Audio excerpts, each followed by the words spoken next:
At the turn of the century, no psychic was more well-known than Miss Cleo, the supposed Jamaican-born persona of Yuri Del Harris.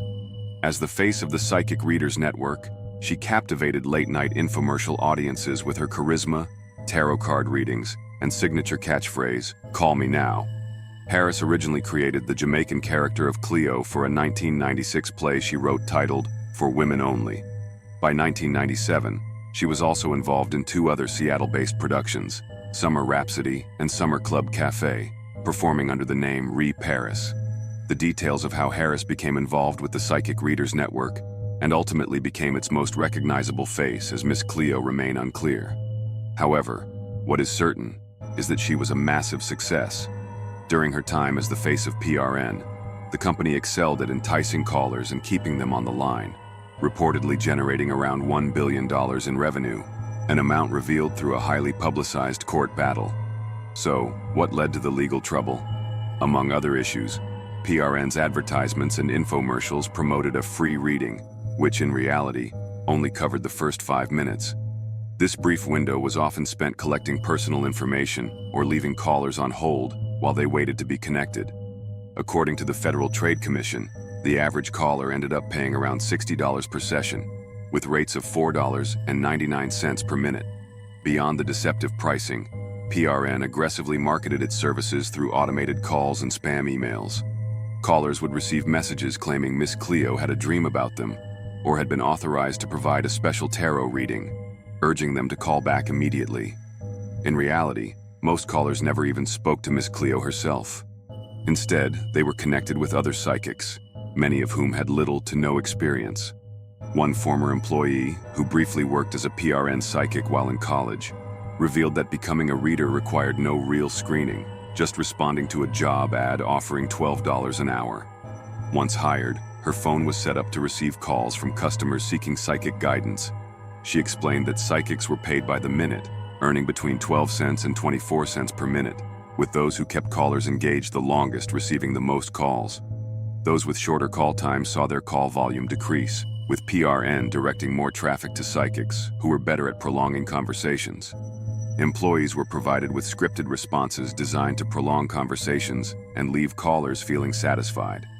As one former employee explained, their role was essentially to tell people what they wanted to hear, even if that meant making things up.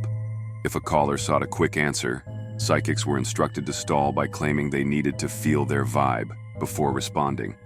The scripts were intentionally vague, featuring generic predictions such as, "You will come into money," "Love is in your future," "Someone at work is jealous of you," or "A colleague has a crush on you."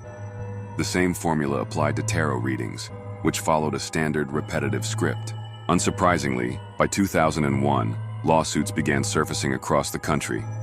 In 2002, the Federal Trade Commission took action, charging PRN and its affiliate, Access Resource Services, Inc., with deceptive advertising, billing, and collection practices. The case was settled with PRN and ARS agreeing to cancel $500 million in outstanding customer debts, return all uncashed checks, and pay a $5 million fine. As part of the FTC investigation, it was revealed that Miss Cleo was not actually Jamaican, but was born in Los Angeles, California. Many had assumed she was the mastermind behind the entire operation, but in reality, she was just an employee. Harris later claimed she earned only about 24 cents per minute for calls, plus additional compensation for the infomercials, which provided her main source of income. She estimated her total earnings from the 2-year run to be just under $450,000. While this was a significant sum, it paled in comparison to the estimated $1 billion the company generated before being forced to forgive $500 million in unpaid bills. Given the immense popularity of the Miss Cleo persona, complete with merchandise bearing her likeness and catchphrases, it was surprising that she didn't receive a larger cut of the profits. Despite the fallout from the FTC crackdown, Harris herself faced no legal consequences, as she was merely an employee and had no involvement in PRN's fraudulent practices. However, she did lose her job as a result. Unwilling to abandon her famous persona, she later pivoted to offering in-person readings for $75 to $250 per session, rebranding herself from a psychic to a voodoo priestess. In addition to her continued spiritual work, She lent her voice to the character Auntie Poulet in the 2002 video game Grand Theft Auto: Vice City. Sadly, Miss Cleo passed away from cancer on July 26, 2016, at the age of 53.